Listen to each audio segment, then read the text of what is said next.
Se você sente dor, tem 3 coisas que você precisa observar para que você possa treinar, ter resultado e acabar com essa dor de uma vez por todas. É sobre isso que a gente vai falar nesse vídeo.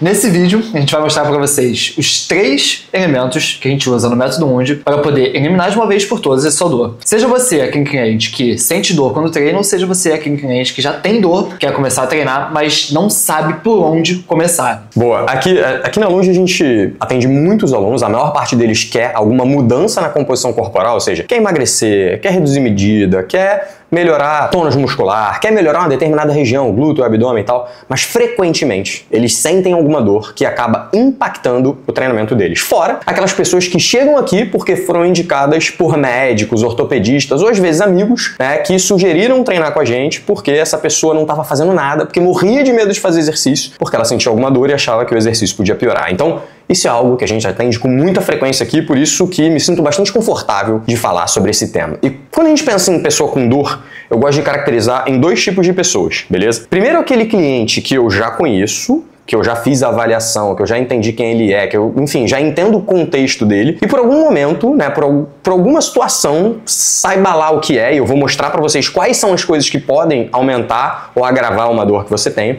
Essa pessoa tem uma crise, tem uma dor, tem algo que acontece. Uma dorzinha no ombro, uma dorzinha no joelho, uma dorzinha na coluna. Então esse é um perfil de aluno. O segundo perfil de aluno é aquele que, como eu falei para vocês, foi indicado, chegou aqui para treinar, quer alguma mudança na composição corporal, mas ela chega com alguma dor e eu preciso ajudar ela a melhorar e a entender o processo para que ela possa treinar bem e ter resultado. Então eu vou começar com esse segundo, que eu acho que ele vai dar maior clareza para vocês que estão nos ouvindo sobre quais são os aspectos que a gente observa. Então, vamos lá, Breno. Você já falou, você já deu spoiler, são 3 aspectos. Vamos primeiro citar quais são esses 3 aspectos, depois a gente vai explicar cada um deles, beleza? Qual é o primeiro aspecto? O primeiro aspecto que a gente vai abordar é o aspecto mecânico. E o que quer dizer esse aspecto mecânico? A gente pensa muito mais na alteração do seu dia a dia mesmo, do seu viver. Por exemplo, se você usa muito salto, se você caminha muito, se você usa muito carro, fica muito tempo sentado no computador, todos esses aspectos mecânicos que têm a ver com o seu corpo podem influenciar numa questão de dor que você possa vir a ter. Por exemplo, normalmente quem trabalha muito sentado, muito no computador, acaba tendo muita dor no ombro, no trapézio ou nos joelhos por conta da posição de estar sentado ali o dia inteiro mesmo, sobrecarregando algumas musculaturas e algumas regiões que levam a ter essas dores. E, sobretudo, não fazendo exercício, porque uma das coisas que reduz dor é fazer exercício. Então, o sedentarismo, ficar muito tempo sentado é o problema, não exatamente a posição que você fica, tal. Tudo isso é bastante discutível do ponto de vista científico. O objetivo desse vídeo nem é abordar isso, mas o mais importante é que se você passa muito tempo sentado, se você tem um perfil onde você usa muito salto, tem que subir e descer escada muitas vezes, às vezes, né, numa posição não favorável, isso pode ser ruim. Então, dentro do aspecto mecânico, uma das coisas que a gente observa é, dentro do seu dia a dia, existe algo que possa justificar essa dor? Esse é o ponto número 1 dentro do aspecto mecânico. Ainda dentro do aspecto mecânico, a gente tem um ponto número 2, que é, cara, existe algum padrão de movimento que acentua a sua dor? Exemplo, eu tenho dor ao agachar, no joelho. Eu tenho dor na coluna ao dobrar o meu tronco para frente. Então a gente também vai observar padrões de movimento que frequentemente são utilizados no treino e se isso gera dor. Então essas são as 2 coisas primeiro que a gente observa. E se você me responde positivamente que você tem dor, porque dentro do seu dia a dia você usa muito salto, sobe muito escada, etc e tal, o que eu sei que eu tenho que fazer? Eu tenho que fortalecer determinadas áreas que frequentemente ficam fracas e acabam gerando dor nesse caso. Se eu sei qual é o padrão de movimento específico que te gera dor, ou seja, se é no agachamento que te gera dor no joelho, eu vou olhar se existe alguma alteração mecânica importante que eu possa fazer no seu agachamento. Alguma correção, porque você realiza ele errado, ou alguma mudança mecânica para diminuir, né, o que acontece de impacto. Por exemplo, vou usar um exemplo bem claro. Digamos que você tem uma dor no joelho na hora de agachar, beleza? Imagina isso, eu tenho dor no joelho na hora de agachar, Rafa. Toda vez que eu agacho, eu sinto uma dor no joelho. Pode ser que haja um problema real, mas pode ser simplesmente que você possa fazer uma adaptação intencional, muitas vezes de forma momentânea, até você ganhar força suficiente para que isso não aconteça. Então, repara nessa imagem que eu vou colocar na tela agora para vocês, vamos ver se ela vai aparecer, que vai ajudar vocês a entenderem o que eu quero dizer. Então, ó, repara repara, eu posso realizar movimentos, e repara que os movimentos eles têm variações em que eu dou maior informação, gero maior descarga de sobrecarga para uma região, o quadril, ou para outra região, o joelho. Então, se eu tenho um cliente que tem uma dor no joelho ao agachar, eu posso realizar um movimento mais quadril dominante, ou seja, tirar um pouco da dominância de joelho, tirar um pouco da exigência do joelho para que essa pessoa não deixe de realizar o agachamento. Isso é uma adaptação intencional. Uma coisa é você realizar um movimento estranho de forma não intencional. Outra coisa é você fazer uma adaptação intencional para diminuir a dor, para que você não deixe de realizar aquele movimento e assim você consiga fazer. Então, esses são os dois aspectos mais importantes que a gente observa. Cara, existe alguma coisa no dia a dia, né, que possa estar causando essa dor? E existe alguma adaptação que a gente possa fazer no movimento durante o treino que possa minimizar a sua dor? Esses são os dois primeiros aspectos. Algum complemento, Breno? Inclusive, a gente usa muito essa variação de técnica nos movimentos mesmo para poder adaptar o movimento para que a pessoa consiga fazer ele sem dor. O exemplo do agachamento foi um clássico que a gente usa aqui muito. E a gente normalmente até brinca com os alunos, né? Falando, ó, vamos fazer errado para depois a gente fazer o certo. Que vamos gerar uma adaptação teoricamente errada, mas que para você é o melhor no momento, e aí aos poucos a gente vai transferindo o movimento para o padrão que a gente quer, preparando o teu corpo para você chegar lá sem dor. Próximo passo. Antes da gente ir pro próximo passo, antes da gente ir pro tópico 2, tem um detalhe que eu esqueci de falar no início, que é importante a gente falar agora. A gente está falando sobre treino com dor. É diferente de quando você tem uma lesão diagnosticada. Exemplo, você pode ter uma dor no joelho por um motivo não muito aparente, por sobrecarga mecânica e tal, mas você pode ter uma dor no joelho porque você teve um trauma e isso gerou uma lesão no menisco e no cruzado anterior. É diferente. É óbvio que eu tenho que ter um direcionamento para a lesão que você teve. Mas a maior parte das pessoas que a gente atende são pessoas que têm alguma dor que normalmente não são dores traumáticas, ou seja, são coisas que foram acontecendo com o tempo, desgaste. No joelho, por exemplo, compressão patelofemoral, que é algo relativamente normal. Não existe uma cirurgia, um remédio que você tenha que tomar para resolver. Basicamente, o exercício é a resolução. Então, dor e lesão são coisas diferentes. A gente está focando na dor e não numa lesão previamente diagnosticada, que geralmente é acometida através de um trauma ou alguma coisa, né, mais complexa. Beleza? Então, tópico número 1 é olhar fatores mecânicos. Tópico número 2, Breno. Inclusive, ele acaba conectando um pouco também com o primeiro, que é o aspecto mecânico, que são as disfunções, né? Que a gente está chamando de busca a causa. Busca a causa, exatamente. Que, cara, nada mais é que... Vamos voltar no exemplo do agachamento, né? Pô, você agacha e aí você tem uma mínima queda do arco plantar, você trabalha um pouco mais sentindo, você sente um pouco mais a lombar, você usa mais joelho dominante e aí você sente alguma dor. Isso geralmente pode causar uma disfunção, uma alteração também no teu padrão neural de recrutamento muscular, que vai te gerar uma disfunção que vai te causar essa dor. Essa disfunção, ela já é puxada também pelo aspecto mecânico, mas não somente por ele. Boa. O segundo aspecto, né, que o Breno falou cara, será que existe alguma causa específica para sua dor? Será que existe algo que justifique ela? Normalmente a gente chama essa justificativa de uma disfunção. Não necessariamente esse é o termo técnico mais adequado, mas ele nos ajuda a entender que tem algo errado em algum lugar. É comum pessoas sentirem dor no joelho porque a função do quadril, dos músculos do quadril, não está sendo feita da maneira adequada e, como consequência, o joelho é sobrecarregado. Então, se eu melhorar a função do quadril, eu melhoro o joelho. Essa é a beleza do negócio. Digamos que eu tenho um cliente que sente dor no joelho ao agachar e a gente percebe que quando ele agacha, ele perde o arco plantar, vai com o joelho à frente, ele acaba girando demais a tíbia sobre o fêmur. Isso gera uma componente rotacional na tíbia, rotacional entre a tíbia e o fêmur, isso acaba gerando dor no joelho. Então eu preciso resolver a causa, eu preciso encontrar o culpado.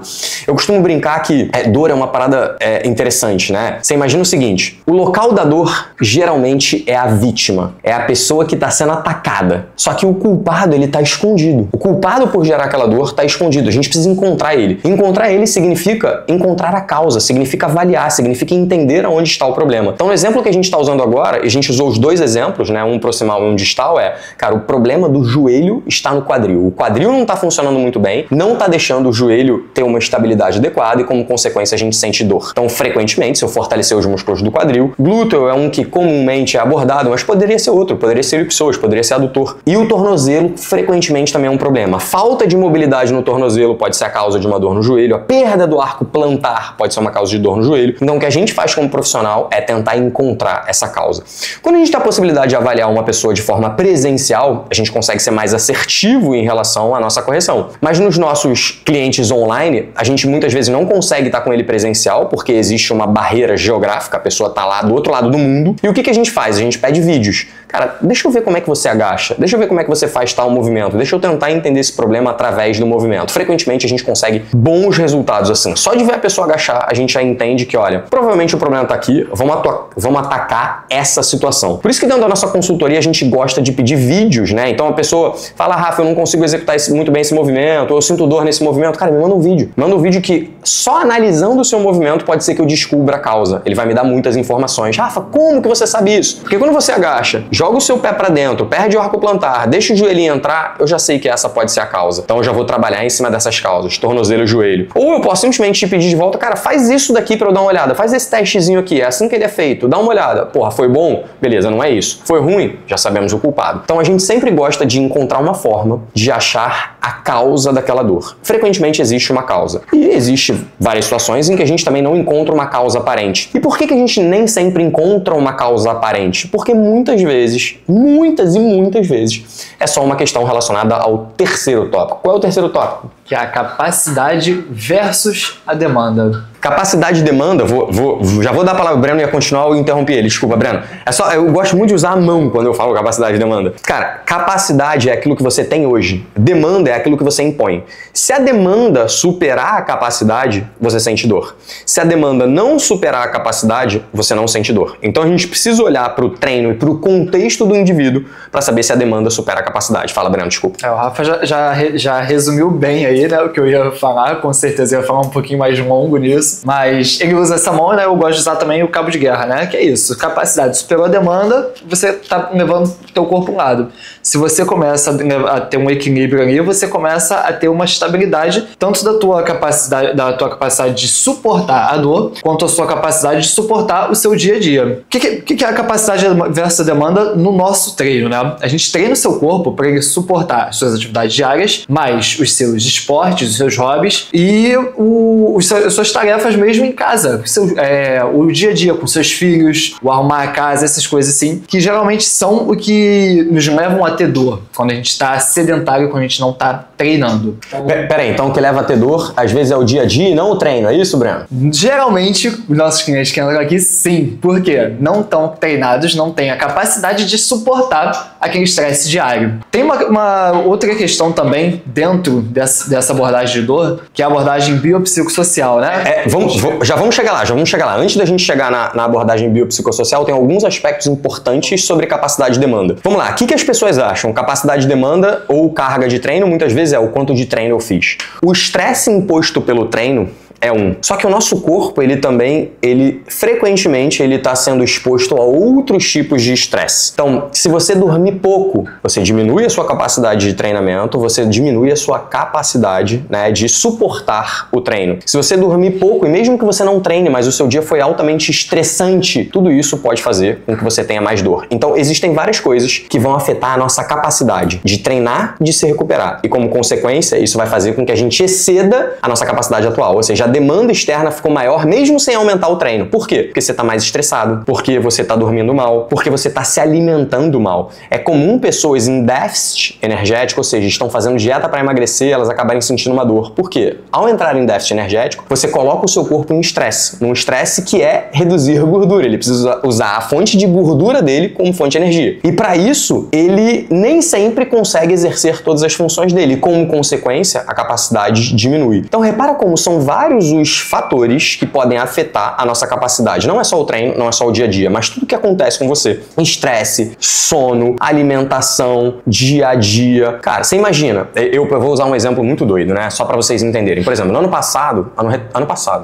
sei lá, eu fui para os Estados Unidos fazer uma imersão nos Navy SEALs. Óbvio que eu já sabia que o estresse físico e mental que eu ia ter lá ia ser enorme. Então eu me preparei muito, eu treinei muito, eu fiz tudo que eu tinha que fazer, e passei 24 horas fazendo um treinamento dos Navy SEALs. Ao longo dessas 24 horas a gente fez tranquilamente mais de 1000 flexões, não sei quantos milhões de agachamentos, barras, correu, etc e tal. A gente fez muita coisa. Até aí tudo bem. eu estava preparado, ou seja, eu tive um pico de estresse muito grande naquele dia. No dia seguinte, né, eu descansei e voltei pro Brasil, cheguei aqui no Brasil, continuei minha vida normalmente, treinando normalmente, como se nada tivesse acontecido. Uma semana depois eu quebrei, eu tive uma dor na coluna. Não é porque eu, cara, fiz alguma coisa errada ao longo dessa semana, não, é porque eu tive um pico de estresse tão grande na semana anterior e não dei a recuperação adequada para aquele pico de estresse que eu quebrei, né, e quebrar aqui significa ter uma crise de coluna. Então repara que o nosso corpo, ele aguenta até determinado grau de estresse. Você vai impondo estresse, se você tem um pico de estresse muito grande, que no meu caso foi o Navy Seals, para você pode ser uma semana de trabalho muito intensa, um estresse com a família, né, uma briga com os pais, com os filhos, etc e tal, tudo isso vai afetar a sua capacidade de treinamento, você pode ter uma dor. Então, capacidade versus demanda é tudo que envolve a sua capacidade de treinamento e recuperação, beleza?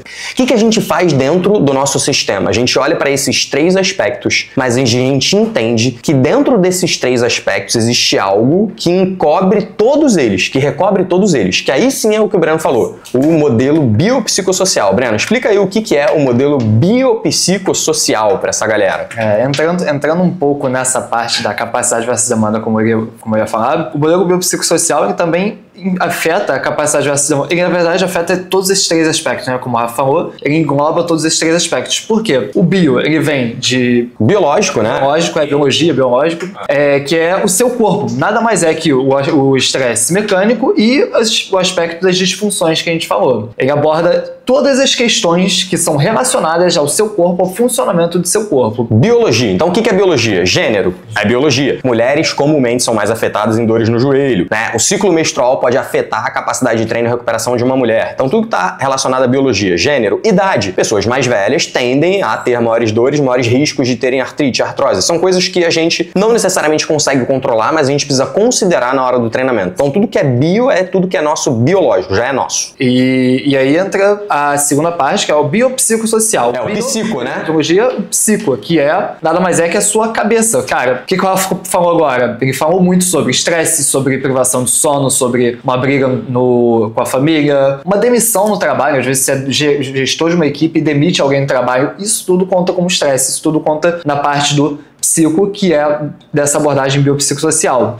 Tudo isso vai influenciar, como o Rafa falou, na tua capacidade de suportar algum estresse, alguma demanda de estresse naquele dia, ou alguma carga de treino naquele dia, para que pode somar para você ou quebrar, ou que a tua capacidade esteja mais alta e você chegue muito próximo dela, mas ainda assim consiga aguentar, suportar aquele estresse todo que o seu dia te levou a ter. Imagina o seguinte, vamos pensar da seguinte situação. O modelo chama biopsicossocial. Bio é de biológico, psico é de psicológico, social é de social, óbvio. Dentro da parte psicológica, o que eu mais observo? Existem momentos na nossa vida que a gente está mais ansioso, que a gente está mais depressivo, que a gente já está mais preocupado. Isso afeta a nossa capacidade de treino e recuperação e aumenta a chance de você desenvolver uma dor. Então lembra naqueles momentos em que você está mais chateado, que alguma coisa aconteceu? Às vezes, se você é uma pessoa que já tem dor, existem algumas pessoas que têm o que a gente chama de cinesiofobia. Cara, ela se movimenta e tem medo. Essa pessoa está mais suscetível a sentir dor. Então tudo que vem do ponto de vista psicológico entra dentro desse mecanismo de psico, né? Dentro do modelo biopsicossocial, na parte de psico, que é, cara, veio entre aspas, tá? Muita gente fala assim, não existe nada mecânico que justifique a sua dor, então essa dor é psicológica. Não, não é isso. Não é isso que eu quero dizer. Longe disso, pelo contrário. A dor é uma experiência sensorial, você tem ela. Por exemplo, existem uns estudos muito interessantes. O cara coloca a mão dele aqui, cobre a mão dele com um pano e coloca uma mão de brinquedo do lado que parece a dele. E aí ele vai dar uma martelada na mão de brinquedo. Essa pessoa aqui sente dor como se fosse na mão dela. Mas ela sente essa dor. É real para essa pessoa. Outro exemplo, se você tiver com a sua mão numa banheira gelada, beleza? Você coloca as duas mãos numa banheira gelada. E aí depois você pega essas duas mãos e coloca em duas banheiras diferentes. Uma delas tá quente e a outra delas não tá quente, tá fresca. Cara, a que tá quente vai parecer muito quente, a que tá fresca vai parecer quente. Por quê? Porque psicologicamente você teve uma alteração ali porque você veio de algo frio. Então o nosso corpo ele responde a qualquer coisa que a gente coloca para ele. Então o psico é tudo que envolve essas questões psíquicas. E de novo, não significa que a dor é psicológica, não. Significa que a gente tá recebendo uma informação informação de algo externo que faz a gente sentir dor, sim, né? De novo, eu gosto de deixar claro isso para que as pessoas não achem, ah, não, é só psicológico, não tem nada. Tem. A gente precisa, como profissional, entender esse modelo para poder, aos pouquinhos, ir mostrando para essa pessoa o que ela pode fazer. O que ela pode fazer, Rafa, quando é esse o caso? Cara, o que a gente mais faz? Frequentemente a gente faz exposição gradativa, que é, cara, vamos devagar, expondo essa pessoa exercício para ela ver que ela é capaz. E aí, aos poucos, o corpo dela vai entendendo que ela é capaz. Então tem muitas coisas que a gente pode fazer. E o terceiro aspecto, Breno, social. É o social. Eu gosto muito de puxar também nessa parte, né, pro socioeconômico, né? Eu gosto de falar nesse termo também. Porque ele não engloba somente o ciclo social em que você vive, como a gente comentou até mais cedo. Cara, você tá no meio de um monte de pessoa que, porra, vamos nem falar de dor, vamos falar de preguiça, porra, de gente que não quer nada da vida. Você tá no meio de ciclo que, porra, só tem gente que quer beber, só tem gente que, porra, vive com preguiça, quer dormir e tal, não sei o quê. Você vai ficar preguiçoso, você vai ficar com sono o tempo inteiro. Você, às vezes, vai começar a beber. Nada, e não é diferente com a dor. Você tá no meio de um ciclo social em que as pessoas falam sempre que estão com dor e tal, não sei o que você vive um momento ali das pessoas que estão passando por alguma necessidade assim, alguma lesão, você vai começar a ter dor também, mesmo sem você ter nada. E a parte socioeconômica, como eu gosto de falar, né, cara, depende muito também como é o seu conforto na sua casa, como que é a sua cama, como que você se locomove no dia a dia pro trabalho, vive em pé no ônibus lotado, todo torto, dirige um carro que não é tão confortável, às vezes dirige até o dia inteiro, 10, 12 horas todo dia. Tudo isso também vai influenciar para a questão da dor. E olha que interessante, todos esses aspectos eles se conectam. Relações podem gerar dor, né? O aspecto social é isso, relações. Às vezes você tá numa relação ruim, às vezes você tá num meio em que todas as pessoas reclamam de dor. Por exemplo, você vai lá pra casa da sua avó, ela só reclama de dor. Pô, tu acaba sentindo dor junto. Imagina você estar envolvido sempre no meio de pessoas que só reclamam. É mais fácil você acabar reclamando também. Então, ter isso em mente faz com que a gente abra a cabeça para entender que a dor é um fenômeno multifatorial e a gente precisa ter um olhar mais amplo para ela. Não é o agachamento que gera a sua dor, não é o deadlift que gera a sua dor, é o contexto no qual ele está envolvido. Talvez a gente tenha que momentaneamente tirar um exercício ou outro, te fortalecer antes numa determinada região para você conseguir realizar aquele movimento bem. Mas geralmente o problema não é o exercício, geralmente o exercício é a solução. E eu costumo usar a brincadeira que a diferença entre veneno e remédio é apenas a dose. Então, às vezes, é o excesso de um determinado exercício, de uma determinada demanda que está te gerando dor. Se a gente fizer isso gradativamente, progressivamente, né, então na fisioterapia é comumente chamado de exposição gradativa, no treinamento a gente usa o termo sobrecarga progressiva. Então, se você for colocando sobrecarga, se você for expondo, né, a pessoa ao exercício de forma gradativa, muito provavelmente aos poucos ela vai conseguir fazer, porque ela vai estar apta a fazer. Eu lembro de uma vez que eu recebi uma mensagem de uma seguidora que falava assim: Rafa, eu tô num momento em que eu não consigo fazer nada, eu caminho 30 minutos e já fico com dor. Eu falei, você já experimentou caminhar 10? No dia seguinte caminhar 11? No outro dia caminhar 12? E no outro dia caminhar 13? E assim sucessivamente, até que 20 dias depois você vai chegar nos 30? Ela não. Eu falei, então faz isso, eu me lembro até o nome dela, Fabi. Fabi, então faz isso e depois você me conta. Cara, ela fez isso e no 30º dia, que obviamente levou mais do que 20 dias para ela chegar a fazer isso, né, levou um pouquinho mais, ela falou, Rafa, caminhei 30 minutos e não tive dor. Porra, o que você fez? Eu não fiz nada, eu só expus ela gradativamente a um esforço que ela não estava habituada. Ou seja, antes, caminhar 30 minutos era algo muito acima da capacidade dela. Então, o que a gente fez? Aumentou a capacidade e aquela demanda deixou de ser algo muito acima da capacidade dela. Então,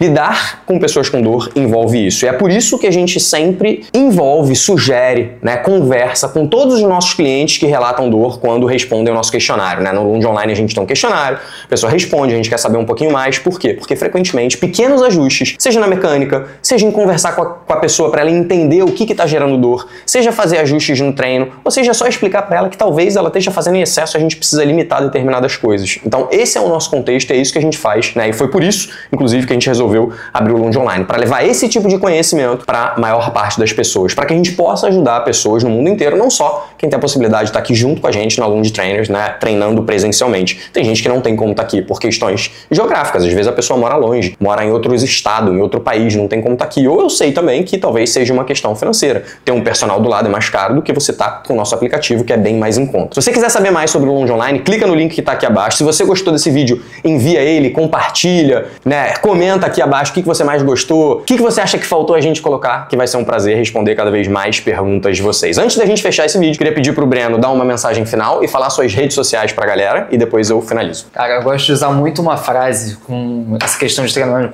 treinamento com dor, né? Que é, cara, movimento é vida. Parar de se movimentar nunca é a solução, nunca deve ser uma hipótese para você. O remédio é sempre o movimento. até hoje não existe uma lesão não, no caso, uma doença, alguma condição que tenha a restrição de se movimentar. De algum tipo de movimento, né? Algum tipo de movimento, exatamente. Você vai restringir algumas coisas, mas não tem nada que diga, cara, você tem que ficar deitado na cama, parado imóvel. Então, foge de quem te fala porra, tu tá com dor no joelho? Cara, para de andar, para de agachar, porque tu não pode fazer isso. Vamos segurar isso aí. Procura alguém que sabe, que entende, que ele vai com certeza te ajudar. Minha rede é BRDrigues_.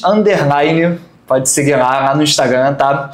Eu sempre falo alguma coisa sobre isso, eu sempre tô abordando sobre o tema e também tô abordando sempre dentro do Mundo Online mesmo, que é a nossa consultoria lá, que também tem a página do Instagram. Boa, Breno, excelente. Cara, então, ó, qual é a mensagem final que eu quero deixar pra vocês? Dor é multifatorial, né? O exercício é algo que frequentemente precisa estar dentro do programa. A gente aqui focou em dores que geralmente a gente consegue resolver através do exercício, mas é importante deixar claro que muitas vezes a gente precisa de outros profissionais atuando em conjunto. Então é comum que precise sim ter um diagnóstico médico, medicação e tal. É comum que precise sim de fisioterapeutas, né? São profissionais que frequentemente estão junto com a gente. É comum que precise sim de um nutricionista para ajustar a dieta e assim por diante. Então é comum que a gente trabalhe de forma integrada com outros profissionais, né? Então o objetivo aqui não era dizer que a gente resolve tudo e todos e que chasmeras e tal, não. É só trazer para vocês algumas coisas que podem ajudar vocês que estão aqui nos assistindo a repensar o treino de vocês para que vocês possam continuar se exercitando, porque existe muita desinformação por aí, muita informação truncada. Se você tiver alguma dúvida, se você tiver um caso, qualquer coisa, comenta aqui que vai ser um prazer estar com vocês. Minha rede, para quem não sabe, é @rafalund, né? E o nosso Instagram é @lund.online. Segue a gente, manda pergunta, continua acompanhando, que eu vou adorar responder vocês. Bom, é isso, Breno, obrigado. Foi um prazer, tamo junto. Agradeço o convite. Valeu, galera. Fui!